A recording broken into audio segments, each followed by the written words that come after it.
beloved of God. Here we are back in Kiriat Shmona.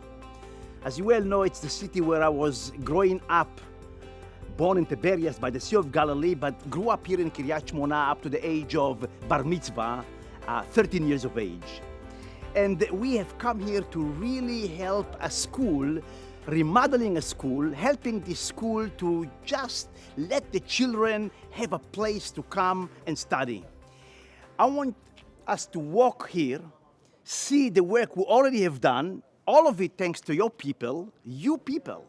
Thanks to you people, your love, your faithfulness, and the way in which you really holded my hands all these many years, even as Aaron and Hur holded the hands of Moses. It is an amazing work that we're doing here, and I will talk about it as we continue to travel to the school and see the wonders of God for these children, thanks to you people, your love, your faithfulness, as you bring God glory and help Israel to understand Yeshua in the Jewish context. We have to do things for these people to distinguish between what they think of Yeshua and who he really is. Who he really is. Nothing to do with a new religion, their own people, one who come from them, and when he will come back, he will come to them. And we must do whatever it takes to wake up the nation for the reality of this glorious truth. Now, I must confess, for many years, I was that person who strongly believed in just proclaiming the gospel, in just being out there. No need and no place for humanitarian help. It's all about really confronting the nation with the gospel. As my hair gets white and my beard gets white and I'm aging, I'm beginning to understand the importance of reaching out also with this humanitarian aids, and this help of that school here begin to really show me what it does to the entire city hall, to the mayor of this city, to the council of this city, to the principal and the teachers of this school, and it's a glorious way to get into the hearts of the people.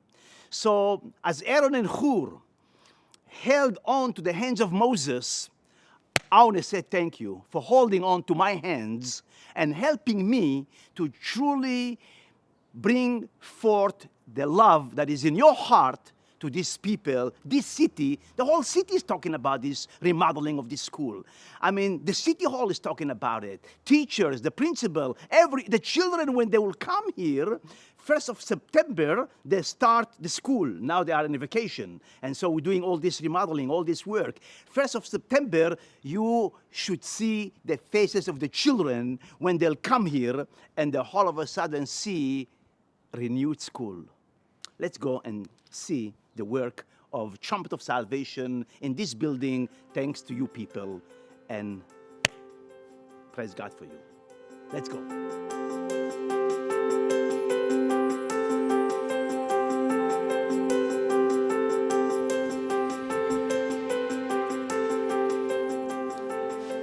It's amazing what can be done when we pull our shoulders together, our hands together, our heart together, one heart, one spirit, and when everybody really care. And so I want you to travel with me and take a look of what Trumpet of Salvation is really doing here, thanks again to you people, to him who works in your heart to be partners, partakers, friends, true brothers, true sisters, to this glorious work of God among his people, Israel. So let's go take a look at the work, and then I want to talk to you about a few things which I really have on my heart to share with you. We start from here.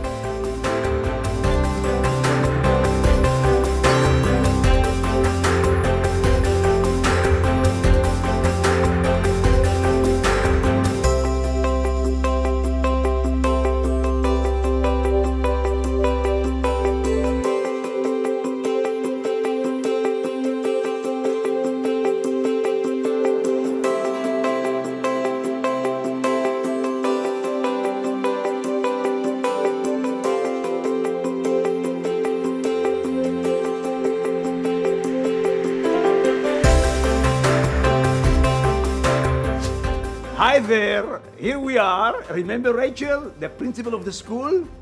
And here she is. I'm so excited that we could together participate in something so powerful, so awesome for this school, for this city, Kiriat Shmona, where I grew up. Rachel. Hi. You're now seeing all this remodeling, you see all the painting, all the tiles, all the floor working. Yeah. I mean, the whole building is the scaffolding outside, all that is taking place here.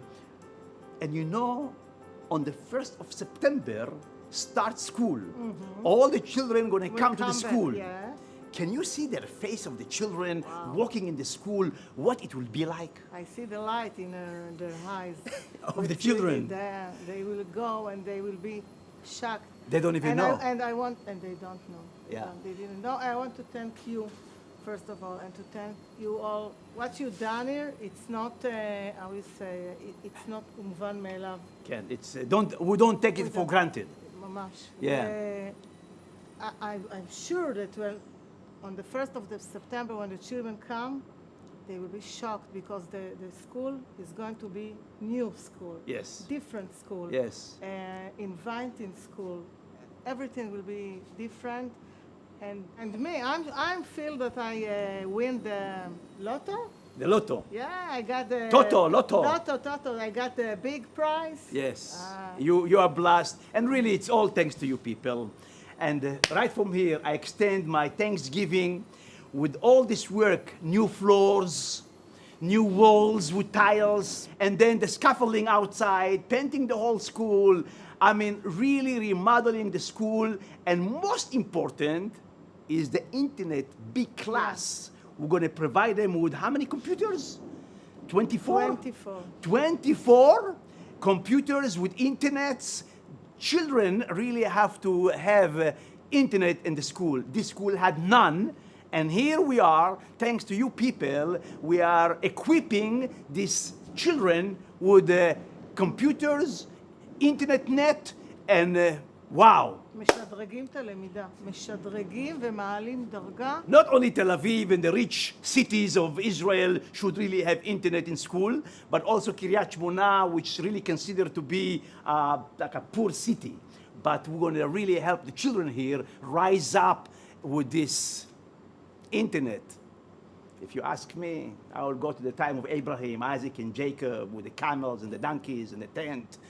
But the world is moving forward, and we have to move on with the world, but in the spirit of God. And so they, with all this work, they will come to know who have done this work, and slowly but surely realize the truth of who really Yeshua is. It's all about him. רייצ'ל, מה את רוצה להגיד להם? Thanks, a big hug from all the children, the teachers, from me. It's like a dream. I feel like in a dream, and מצפה לראות את הסוף. When it will be finished, to see. I'm expecting to see the end of it. Yeah. In our language, you can tell our dear brothers and sisters across the globe, in our language, do this. A holy kiss. Big kiss. Holy Yes. kiss and big kiss. Thank you so much. Let's go.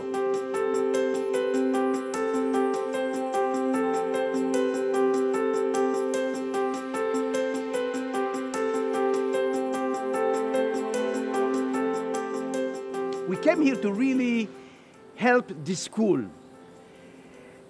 We talked about it, we show it around, we show the work going on, but I really now want to share with you a few thoughts about you in relationship to my private life, in relationship to the Trumpet of Salvation mission. And I want to start with Moses. With Moses, when his hand got very heavy, his hands were heavy, and Aaron and Hur sitting on a stone, Evan, which is a great topic to my heart when we're talking about that stone, the stone which the builder rejected that became the chief cornerstone.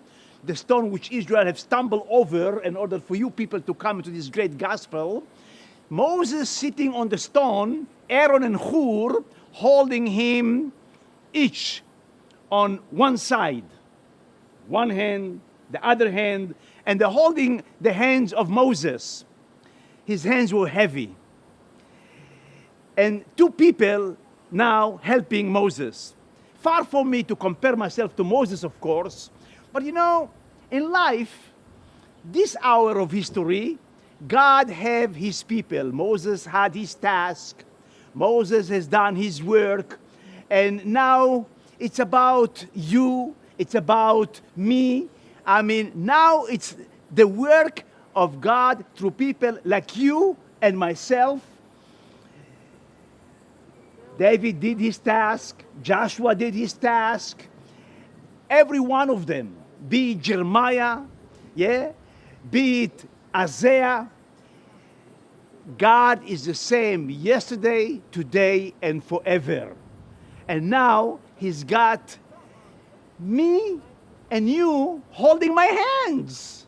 And as I say, far from me to compare myself to Moses, but oftentimes these hands of mine getting heavy, and I want to extend my thankful heart for the way in which you've been holding my hand now for more than 34 years in running the race and fighting the good fight and keeping up with the calling of God in making sure Israel waking up to the reality of this glorious gospel of the kingdom.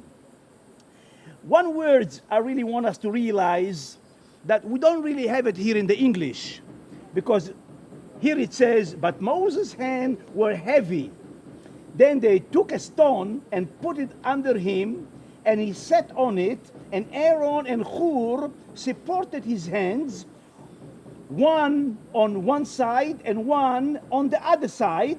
Thus his hands were steady. His hands were steady until the sun set.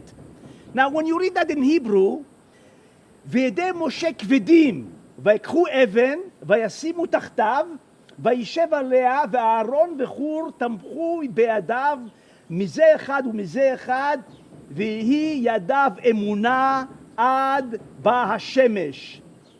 In English, it says, his hands were steady. But in Hebrew, ויהי ידיו אמונה, his hands were faith. Faith. I mean, when we're going to really have a real clear translation of the Hebrew scripture, ויהי ידיו אמונה, his hands were faith. Faith, not steady. It says here, and his hands were steady until the sun set. So may your hands will be faith. May your hands will always move in faith. May your tongue will move in faith. May your ear hear in faith, knowing to distinguish truth from lies. May your eyes will look by faith, because when everything works out of faith, you have eyes to see, ear to hear, and a heart to understand.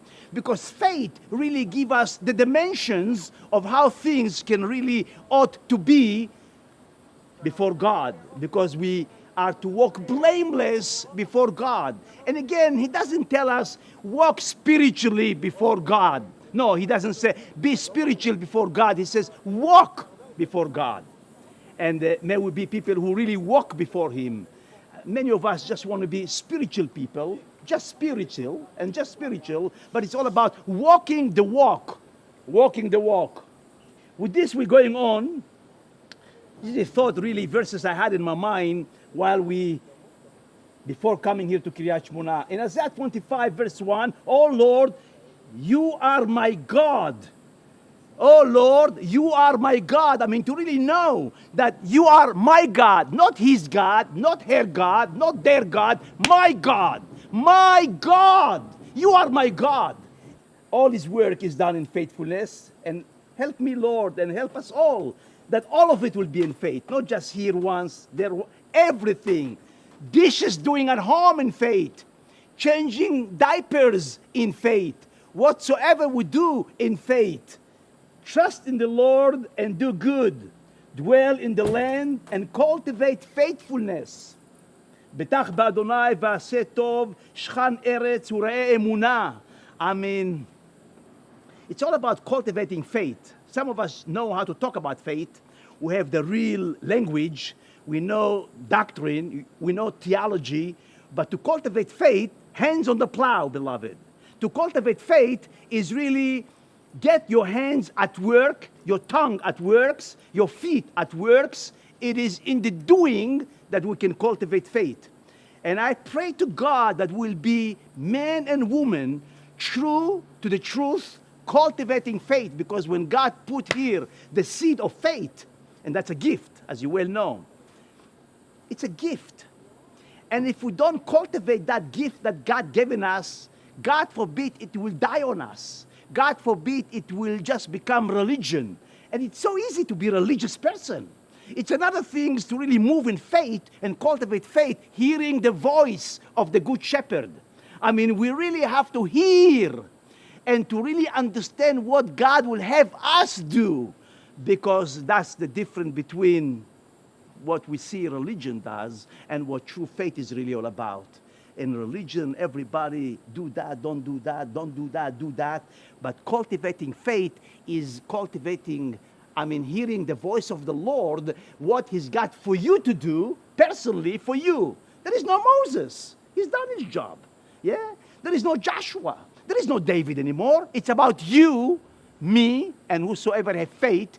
And to cultivate faith, need a sensitive ear to the Good Shepherd to know what He's after in your life and cultivate it, do something with it. It says here, Exodus 21, the slave plainly says, I love my master, my wife and my children. I will not go out as a free man. Then this master shall bring him to God. Then he shall bring him to the door, or the doorpost, in Hebrew mezuzah, and his master shall pierce his ear with the awl. There is no mezuzah here, but that's the way it really should be done, yeah? Pierce his ear with an awl, and he shall serve him permanently. You probably want to hear that in Hebrew. In Hebrew. ואם אומר יאמר העבד, אהבתי את אדוני, את אשתי ואת בניי, לא אצא חופשי. והגישו אדוניו אל האלוהים, והגישו אל הדלת או אל המזוזה, ורצה אדוניו את אוזנו במרצע, ועבדו לעולם. Love. We're talking here about a person, servant, a slave of this master, and the scripture says, I love my master. How can we who have come in touch with the love of God, who have come to realize how much God loves us, and with such great love, for God so loved the world that He gave His only begotten Son. How can we not come, not with ears anymore, that's over, but with our heart, with the love which God have pounded into our heart and shine brought our heart? How can we not come and says, now, after all that you've done for me, come to die in my place for my sin, yeah? To redeem me, to put my name in the book of life, and to give me assurance of salvation and calling me a child of God, born of the Spirit of God? How can I not respond with love? And rather than taking my ear now to this master, way back then, I take my heart, and you take yours.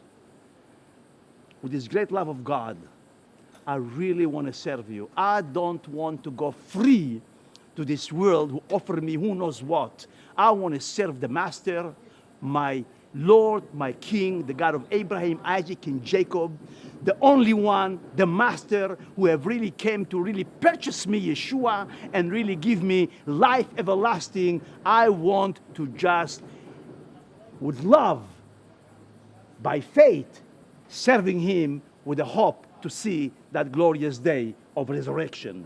And the day is around the corner, by the way. So with this, I really want to finish. And without saying a few words about Uriah. You know Uriah, this man you love in action.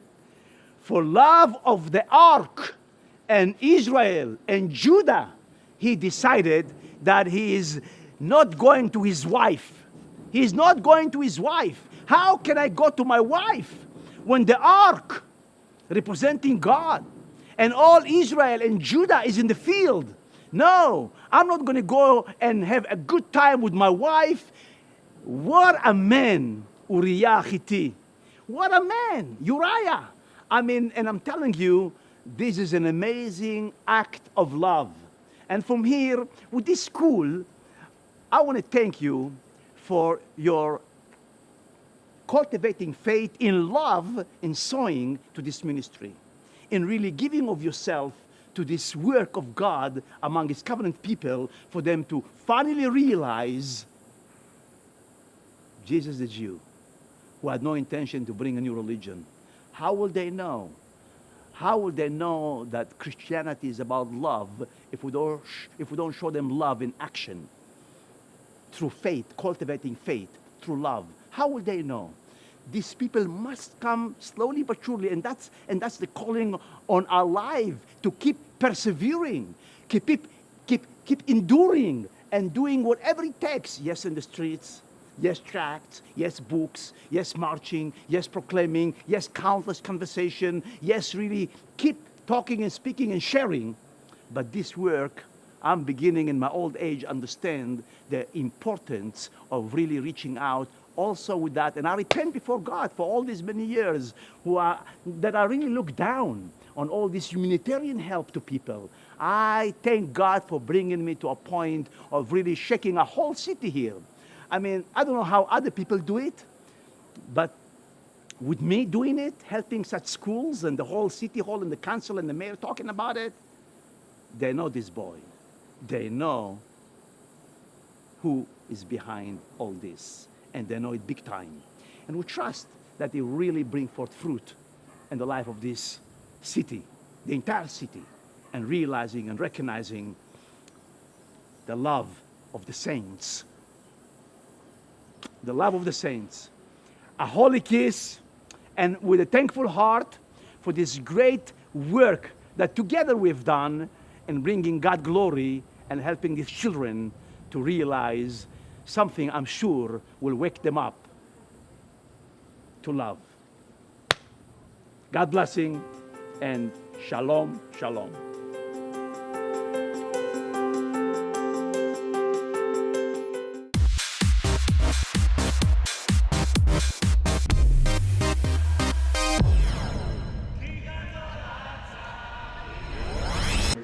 I am Kristen Tracy, and I am from Virginia. Something that happened that was really impactful to me was one day we were in the kibbutz and we were just walking around, and we just randomly went to a lamb shop because I really needed to find a restroom. So it was really random, but we met this couple, and they were probably about, I don't know, older 20s, maybe 30. And they were just so open, and I was honestly really nervous to go in and share the gospel with them because I was kind of on a different agenda, but it was beautiful how the Lord uses everyday circumstances just to share the gospel. And so we were able to go in and just love on them and talk with them, and I was amazed by the amount of receptiveness and openness they had to us, because we were talking about Yeshua and just talking about the prophecies of that have come true and the prophecies that have yet to come true and just the fulfillment of them. And it was amazing to see them open and really receptive, and just the lady that I was talking to, her eyes were just, she was just so I want to know more, I want to know more. And so it was amazing just to be able to love on her, give her books, give her everything, and just, she asked so many questions. And so for me it was really impactful to realize that it's simple. Sharing the love of God is really simple, and sharing who Yeshua is simple and so much fun, and just it's filled with life and joy. And so it's really helpful and encouraging for me to see that. One of my favorite parts of this campaign is how it has challenged me. I came in really nervous, not really sure, because it's not really I thought it wasn't my personality to go out and just really bold and just hand out tracts or go talk to people and sing really loudly. But it's so cool to see that everyone around me was so encouraging. We're just we're gonna do this, and this is how it's done, and it's really well. And so that's why my favorite part is doing it way outside of my comfort zone, and then finding so much life and joy from it, and just seeing the fruit of it, and just realizing that it's fun and that the gospel really does go forth in that way. And so I've enjoyed getting a lot of boldness from that and a lot of growth from being challenged and pushed.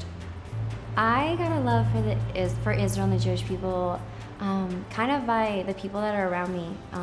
Back at my college in Lee University, I had some friends that they just loved Israel, and I was always kind of intrigued by that. I kind of wanted to know more about it because with the way they talked about God's love for Israel, it was evident that something was there. So I was like, okay, they're not crazy. There has to be something. And so just listening to them and then searching out myself, and then one of the things that really helped me is start doing Shabbat and the feast. That really connected my heart with the Lord's heart, and just seeing how that is the way things are done, and I think it's through that I saw his heart for Israel, and then realizing this is the time that I'm alive. I'm like, it's undeniable. The Lord has a heart for this people, and he's doing something now, and I get to be a part of it. I love this week, and I love everything that happened, and I'm super grateful that I got to be a part of it, and I'm thankful for every single person that is either a leader or on staff or part of the family, because I have felt so loved and so encouraged by everyone here. And I'm glad that these past 2 weeks weren't spent anywhere else. Children are playing in the schoolyard. It's just another normal day. Suddenly, the sound of laughter is replaced with cries of fear as a siren begins to wail. Teachers frantically lead the children to the crumbling bomb shelter, praying that they will make it before the first missile strikes. The sounds of explosions are heard in the distance as the children huddle together in the corner. This scenario may seem horrific, but it is a reality that is faced by the children of the north of Israel every day. The innocence of youth has been replaced with the reality of war. These children have done nothing to deserve such a life. But what can you do to help? Currently, with the assistance of a local contractor, we are drawing up plans to remodel and bring the school up to safety code. You can make a difference in the lives of these children. You can help make this school safe again. You can put a smile back on their faces. We need you. With your help, we can purchase the necessary materials to repair and remodel the school. For more information, call the number on your screen or go to our website at www.trumpetofsalvation.org/children and help the children of Israel today.